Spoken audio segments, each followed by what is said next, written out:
Hey guys, so believe it or not, last night was the go home show for SmackDown Live before Money in the Bank. Um, it didn't, I mean, it was very promo based. Like there was only three matches, but it was specifically very, very promo based. You know, um, it didn't feel exactly like a go home show.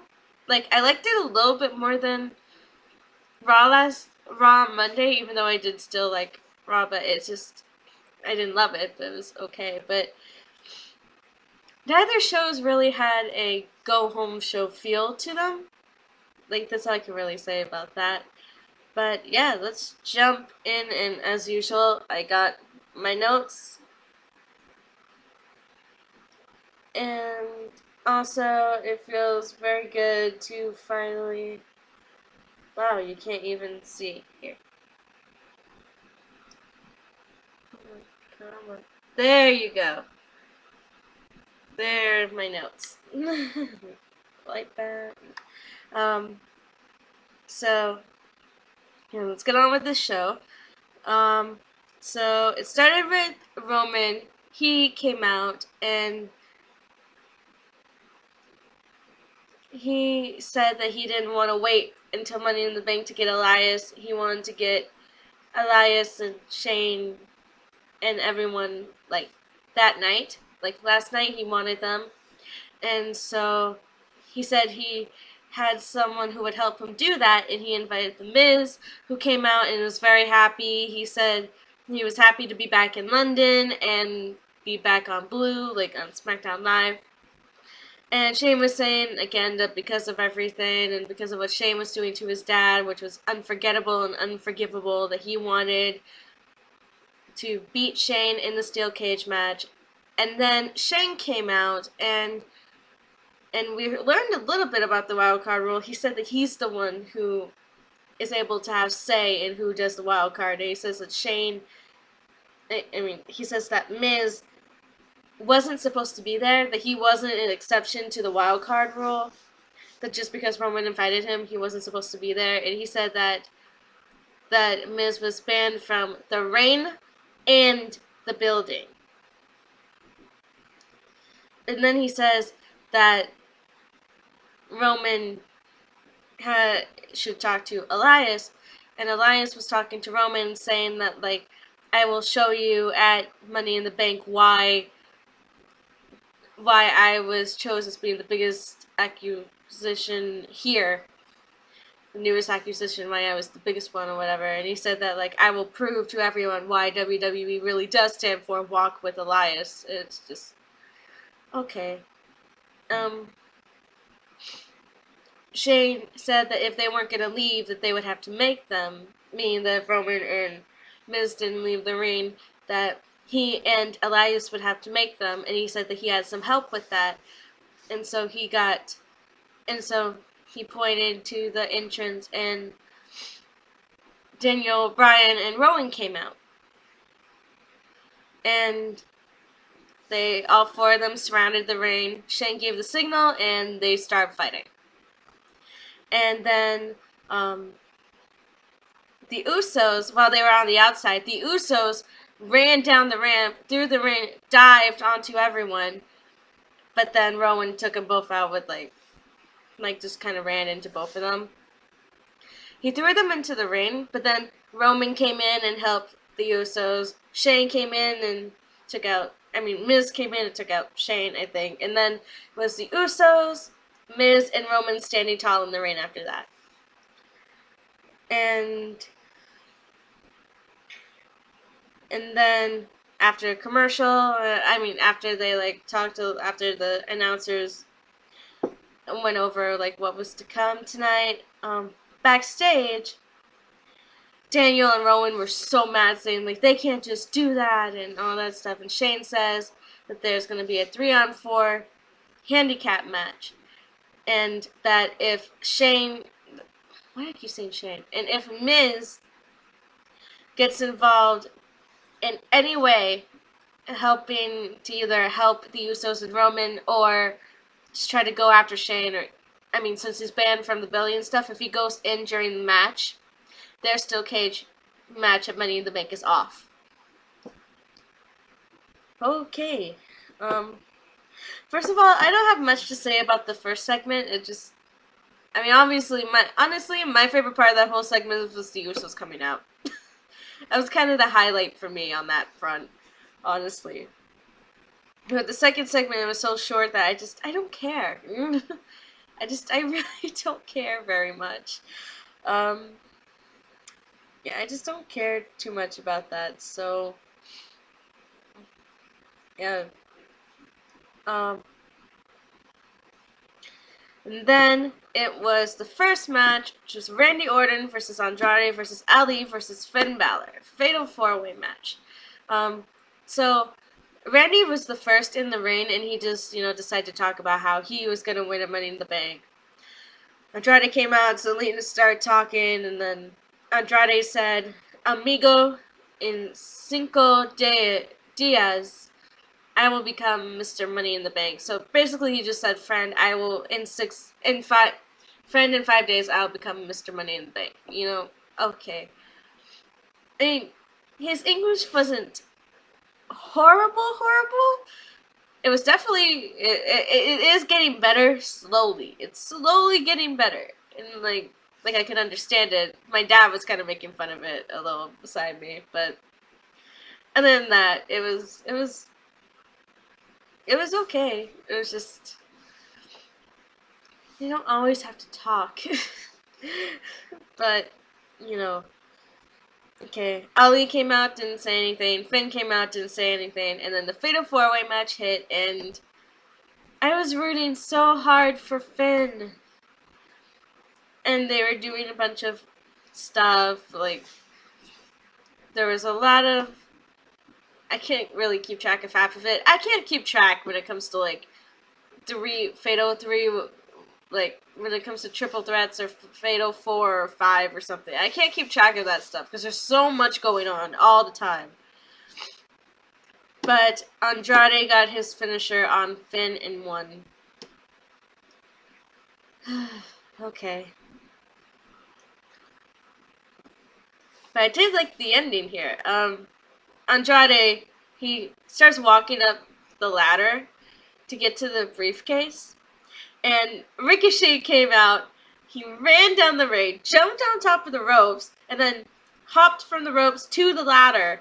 He, started bouncing Andrade's head off the ladder, and, that knocked him off. And then he went up, grabbed the briefcase, got down, got out of the ring, and just went right up the ramp, and then stood at the top of the ramp, holding up the briefcase, and looking at Andrade, who was looking back at him.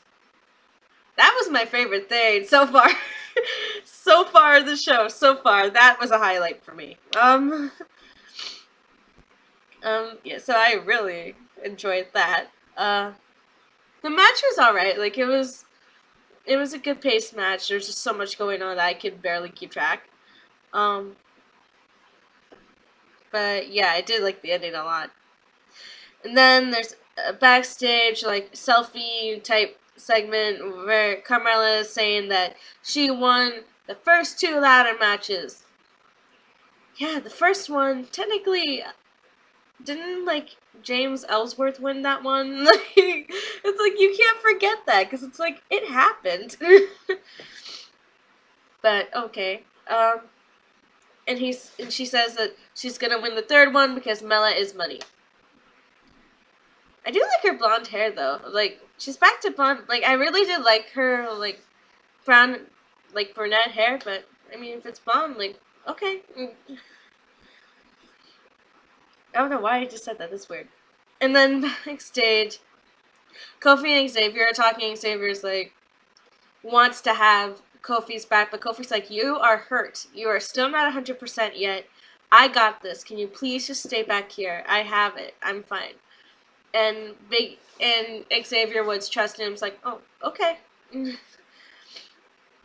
so, I just like the little tininess of that. Of Kofi, even though he has things going on with Kevin, he's still worried about Xavier, who's not, 100% yet, because every week since Kevin Owens like bashed his back into the ring apron, he's been like kind of messed up. So Kofi like looking out for Xavier when Xavier's trying to look out for him. Like, I enjoy that. Then Charlotte Flair comes out and she said that the rivalry is gonna end. The rivalry between her and Becky Lynch is finally gonna end at Money in the Bank. I highly doubt that, but I am also hopeful for that because I'm really over this feud. I love Becky. I can tolerate Charlotte, even though it kind of annoys me character-wise. Charlotte as a person, I have no problem with, but Charlotte as a character, I just bugs me. But yeah, if this is really the end of their feud, if this is really the cumulation of their feud, accumulation, or however you say that word, of their feud, that would be a miracle. But then she shows a promo package, and Becky is like in the video talking about how she and Charlotte were best friends, and that they had each other's backs, but once she started getting the spotlight, Charlotte couldn't handle it. And then at SummerSlam last year, like, she snapped. She snapped and went after Charlotte. It was tired of the stuff Charlotte was doing, so she snapped and they went at it. I loved that part. That was fun. I did enjoy seeing that. First off, that was fun. Like, the promo was pretty good. Like, you know, Charlotte saying that Becky is only the man because of her, that yada, all that stuff. Becky's saying that she's gonna leave Money in the Bank with her titles. I'm like, that's one of the only matches I'm actually looking forward to. I think Becky's matches, Kofi's match, and the Money in the Bank matches are the only ones that I really, really, really are kind of looking forward to. And Seth and AJ. I guess I'm looking forward to all of them in sort of ways, but yeah, okay. Moving on there. Lacey Evans, like, she's backstage and she's kind of calling out, like, hey, is anyone out there? And then she's like, okay, don't forget me. I am fighting Becky Lynch too. And she's like, that no one should forget her because at Money in the Bank, she's going to become Raw Women's Champion. Okay. Then Aleister Black has another video promo about truce, and all that. And he basically, it's just he's telling his opponents that they will fade to black, and that he clothes his villainy, and that he lets his opponents know that if they try to get into his head, they won't like it. You know, the usual Aleister Black stuff. I just want to see him wrestle again. Honestly, that's all I want. I just want to see him fight again. Soon. At some point. And then we get the second match, which is Shane McMahon, Elias, Daniel Bryan, and Rowan versus the Usos and Roman Reigns. Miz gets involved. Their cage match is off. The Usos were amazing. There's so much high flying, so much stuff going on. I love that. Roman got the Superman punch on Elias at one point that I enjoyed. But then the ending, Shane got coast to coast on either Jimmy or Jay and won. So that kind of depressed me a little bit. Shane, Elias, Daniel Bryan, and Rowan won that match. But then The Miz came out, and the match was over with a chair, and he went to the ring. Shane got out. Shane immediately ducked it and went out of the ring. Shane started hitting, Elias and Daniel and Roman with the chair and stuff, and then the Usos and Roman were in it, and they were all, fighting stuff, and then they were standing tall. Corey was going on and on about how, Miz is a coward, and now their match is off and stuff. And it's like, Corey, That stipulation was for during the match. It's over. The match is done. He's not a coward. He's doing what he needs to do. And Corey, like, keeps forgetting. It's like, Shane is the one who did the betrayal. He's the one who put his hands on Miz's father. All Miz is doing is getting retribution. And Corey, like, he flip-flops. He went from idolizing Miz. The second Miz turned face, Corey was like, nope, not you anymore. Like, it's so weird. I don't get it. But, you know, okay. It just annoys me, but, you know, whatever. But I do like the end, and I do like the fact that I actually do like, some people don't like Miz as a face. I do. I like it. I actually do. So I like the end. So the match is good, but I really like the ending. Okay, then we saw the Firefly Funhouse episode from Monday Night Raw, when Bray's dark side was revealed, you know, the mask. That was creepy. That's still creepy. I just want to see, like, I just want to see Bray Wyatt wrestle. I just want to see him back in the ring at some point. That's what I really, really, really want to see. And I can't wait for that, and I hope that comes soon. So, yeah. Then it was Kairi Sane and Asuka versus Sonya Deville and Mandy Rose. Couple things, like, Asuka, like, her face paint was pink this time. Like, the last match she had, it was green, and then she went back to black, and now it's, like, pink. I like that she's doing different colors. Like, it's cool. I like it. So before Sonya and Mandy came out, Paige was speaking, and she said that it's good to be home in London, and then she introduced Kairi and Asuka by their tag team name, the Kabuki Warriors. You know, I love Asuka. I love Kairi. I love them to death. I will love them forever, you know, but Kabuki Warriors? I mean, when Paige even said that, everyone's kind of like, okay. It's not the best, it's not the best name I ever heard, ever. Like, but, you know, I mean, Kairi and Asuka were very happy about this, but, you know, I guess they want.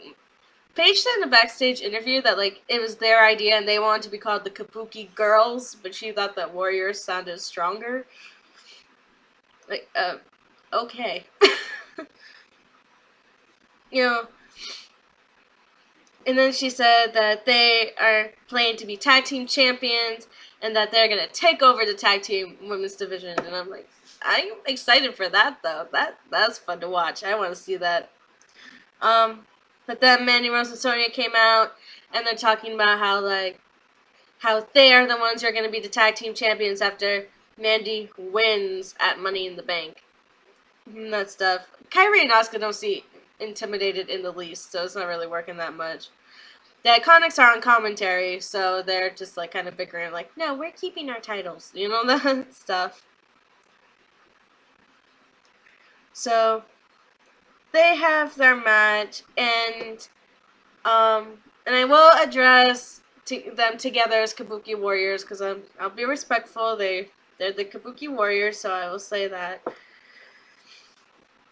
But the match, I mean, Asuka, like, started it with Sonya, and they were, like, spot on. That was fun. Like, I love seeing, like, Asuka in the ring just makes me happy. And then her and Kairi, like, their double team, their moves are getting better, but that one spot still needs some work, because they're still, like, getting used to working together, as is kind of obvious, but I actually, like, I like it. It's pretty good.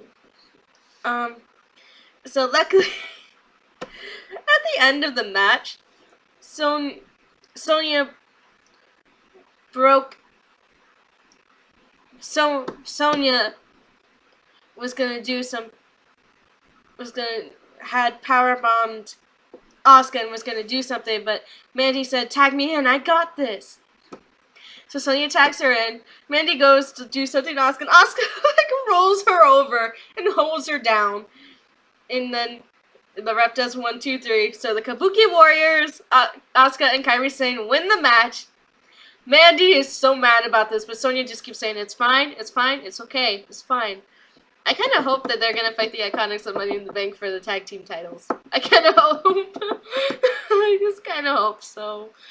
But Asuka's exhausted. Kairi is very happy, and Paige is very proud. So I liked it. That might have been my favorite match tonight. On that night, honestly, because I just love Asuka and Kairi so much. So it was them winning. It was good. Next, Kyra Braxton is so nervous because she has to interview Lars Sullivan, but she tries to, but Lars just like won't even talk to her, so she's just like, "Thank you," and quickly leaves. So that was pretty short. Nothing much to say about that. And then Kevin Owens is backstage, and he says that they're about to have a special episode of the Kevin Owens show because he's gonna tell Kofi, like, that Kofi's on his own, and he gets to tell Kofi of how at Money in the Bank he's gonna break his back and stuff. But then, before he can say anything else, New Day's music hits, and Kofi goes out with his pancakes and stuff. Go to commercial, they come back, and Kofi introduces Kevin for the Kevin Owens show, but Kevin doesn't come out. So Kofi's just like, what, are you scared to come out here and stuff? And then Kevin is shown on the Titantron, and he's like, I'm not scared of you, I just want to show you you're on your own. And he's like, reality is going to hit that you are only champion because you're in New Day, and because New Day helped you, and reality is going to hit on Money in the Bank when I beat you, and stuff. And then Kofi gets mad, he's like, I'm tired of talking. He throws the chairs out of the ring, and he's like, are you too scared to come down here and fight? Like, just come out here. And Kevin's like, I'm not scared. And he left the backstage, came out to the ring. Well, he came out, but then he went halfway down the ramp. And then stopped and turned back, and then started to go back down again, and then he started to go back up. And Kofi hated this, and he got out of the ring and, like, beelined at Kofi. They started fighting. But right as they start to brawl on the ramp, Sami Zayn shows up and attacks Kofi. And then him and Kevin are, like, working together. And then when they get Kofi in the ring, Xavier comes out wanting to be the trusty friend helping out Kofi. Like, goes out and tries to help, but Sami and Kevin, like, throw him to the side, and they continue on with Kofi. They're in the ring. Kofi's, like, sitting at the bottom, like, turnbuckle on the ropes, and Kevin is yelling at him, saying, I'm gonna beat you on Sunday, and stuff. And then he slaps Kofi. He goes to do his, like, cannonball into the ropes, but Kofi gets out of the way, so Kofi gets out of the way, and Kevin lands hard. Then Sami tries to do some stuff, tries to get a kick onto Kofi, but Kofi moves, and Sami ends up kicking the ropes, which hurts his leg. And then Kofi hit Sami with Trouble in Paradise. So he's standing, he goes outside, checks on Xavier, they're both standing, and then the show ends with Kofi telling Kevin, come on, you started this, we're going to finish this, and Money in the Bank, I'm going to beat you, and stuff, and then the show ends. So overall, the show, it didn't have quite a go-home show feel to it, but I still enjoyed parts of it. I enjoyed more parts than Raw, honestly. Like, I think last week's SmackDown Live was a bit better, but I am actually kind of intrigued to see what happens at Money in the Bank. And yeah, that's basically all I got. I will see you tonight for WWE NXT. I mean, I'll upload the video either tonight or early tomorrow morning. But anyway, yeah, I will see you with NXT. Bye.